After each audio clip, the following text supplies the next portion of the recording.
Shot. This is the easiest I've ever to answer. I'm going to say beer. I can't even begin to describe. I'm actually going to go crazy. I'm going to buy everybody around on this one. And of course, welcome back to the NHL Bar Talk, where we're gauging our confidence in NHL topics based on our choice of drink. You so confident that you're buying around? So, I'll have a beer, or give me a shot. Put your comments down in the comments below. Good thing I said comments twice. That's great radio. All right. We'll start with some other news that was coming up yesterday. Patrick Kane has interest in coming back to New York Rangers, according to a lot of reports. Filk, the Rangers should sign up for a Kane reunion.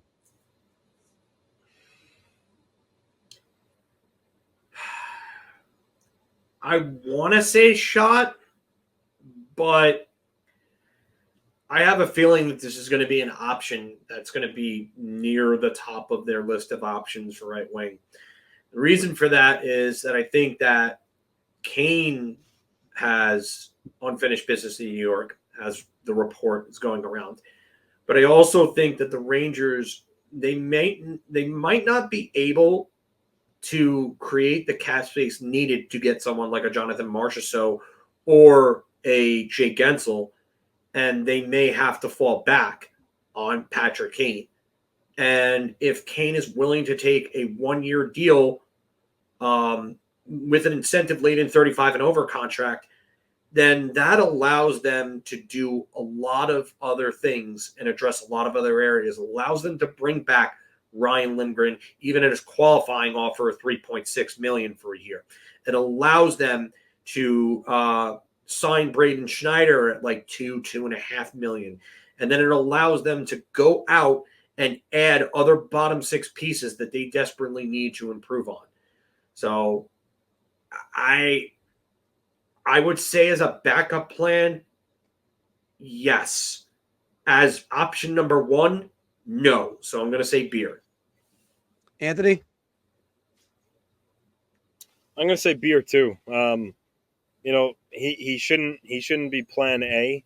But if they can't move, let's say, the salary needed to go out and get a Marchessault or Jake Gensel, I think, getting Patrick Kane would be a fine consolation prize. I don't think he's necessarily the player that they should target first or that they really need. But again, if that's what they can end up working with, then yeah, you take it, because Kane did look like, the Kane of old at times last season. Looked like his hip was actually healthy. So if it happens that way, maybe, he has, like I said, he's fired up to his unfinished business with the Rangers, and, he can get them across the finish line. I'm kind of with Johnny Red on this one. I'm sorry. I thought that was a funny comment. Yeah. I'm actually sort of with Johnny Red on this one. Look, I actually think Patrick Kane, I agree with what you're saying, Phil. Maybe budgetary wise, that might be a pretty good option. I'm going to go shot on this. If anything, the New York Rangers learned from the Florida Panthers series. They got to get younger. They got to get bigger. And Patrick Kane is the opposite of both of those. Now, he looked better this season with that hip, but I mean, if they get him, that's one story. Maybe it's a smart move. Maybe it pans out. But also the question is, what's his role going to be? If you're then going to take him and feature him, then he's going on right wing one. I'm telling you right now, if they do that, he's going on right wing one. And after Zibanejad comments about needing a playmaker there, yeah. And not only that, but one thing that Patrick Kane does, the two things that he adds are speed, and because he looked a lot faster last year, and 5v5 offense. He actually outproduced Mika Zibanejad at 5-on-5 despite playing about only 50 games. That's bad. Yeah. That's bad for Zibanejad. That's good for Kane. And you know who else that's bad for? That's bad for Chris Kreider in the end. Yeah. Going over to the Islanders, they have the 20th pick in the draft. They got Noah Dobson as a free agent. You got Brock Nelson. Well, Noah Dobson is an RFA, just to clarify for anybody on radio or the pod on audio. Anyway, Brock Nelson, 1 year remaining. So, Mr. LaRocco, Lou will make a splash at the NHL draft. And yes, I use splash. Did you have to say it like Christopher Walken? Yes. I kind of did. I needed to get a little bit more He did zhuzh in there, as my fiance would say, zhuzh. Yeah, he did.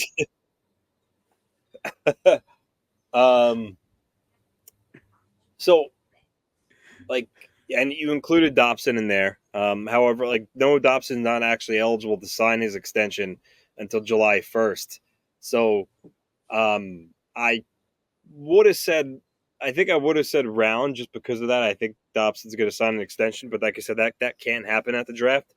Same thing with with Nelson. So that eliminates the re-signings. So now you're talking about specifically now a trade. So that makes my answer not a round, and it moves it down to a beer.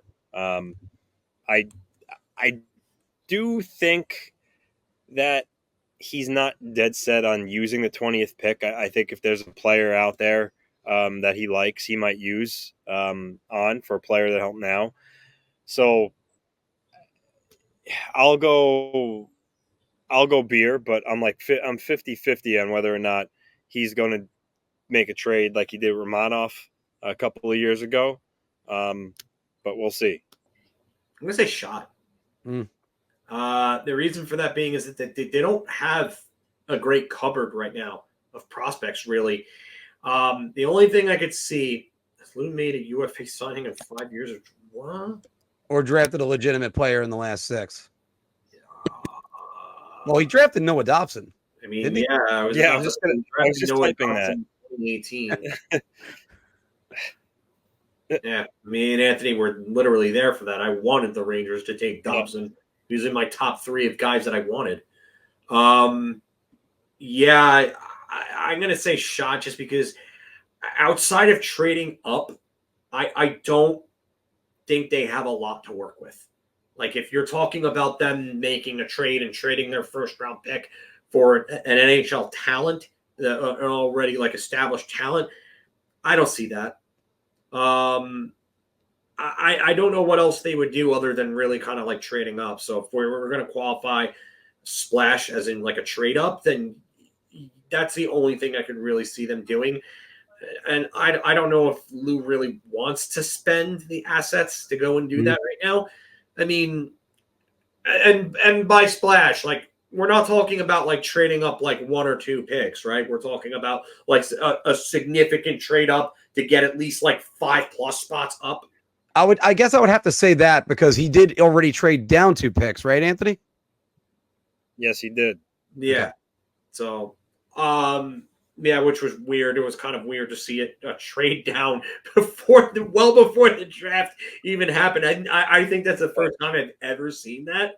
I guess JG Pageau would fall into this category too, guys. So you know what? That's actually a good one. You just convinced me to go from shot to beer. Okay. I'm going to go beer. I could see JG Pageau getting traded. That would be a splash. But in terms of like trading up or trading away established talent, I'm probably going to say no on that part. But I'll definitely say beer because I do think that there is a Pageau deal that Lou is probably trying to work out as we speak. Yeah, I think that's where I'm going to keep it as a beer as well. I was actually ready to go shot with you. Then I mentioned Pageau. Yeah, that's sort of the outlier. You got me there. Yeah, it's I have the feeling Brock Nelson's going to be a lifelong New York Islander, so I don't think he's going to get traded, even though that's their biggest trade chip if they wanted to deal him. But but looking at it, I could almost see him trading down again in this draft, or trading that 20th pick and doing like a Romanov deal. And I remember when that happened, we were all shocked about it, and Romanov's been a good pickup for them. So we'll see how that all goes. Yeah, that was definitely a very scrutinized deal for giving up a first-round pick for him. So. At least as a young player, and he's under team control. That's what Lou likes. Lou likes control. Guys.